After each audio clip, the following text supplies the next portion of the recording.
দুপুরে হঠাৎ আকাশ কালো মেঘে ঢেকে গেল। বাতাস জোরে বইতে লাগলো, গাছপালা দুলতে শুরু করলো। শিয়াল তখন জঙ্গলের ধারে হাঁটছিল। হঠাৎ ঝড় শুরু হলো, সঙ্গে প্রবল বৃষ্টি। শিয়াল ভিজে কাঁপতে লাগলো। আশ্রয়ের জন্য ছোটাছুটি করতে করতে সে নদীর ধারে এসে দাঁড়ালো। তখনই একটা বড় গাছের ডাল ভেঙে গিয়ে নদীতে পড়ল।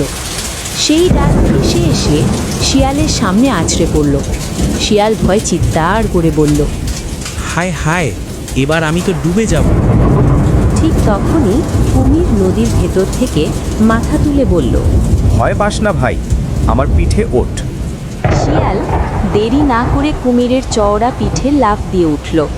কুমির মজা করে বলল, দেখলি, আমার লম্বা পিঠ আসলে নৌকার মতো। ঝড়ে নদীর পানি ফুটে উঠছিল, কিন্তু কুমির শক্তি দিয়ে সাঁতরে শিয়ালকে নিরাপদ তীরে পৌঁছে দিল। ভিজে কাঁপছিল। কুমির তখন তাকে বলল, বন্ধুরা একে অপরকে বিপদে সাহায্য না করলে কিসের বন্ধুত্ব? শিয়ালের চোখে পানি এসে গেল।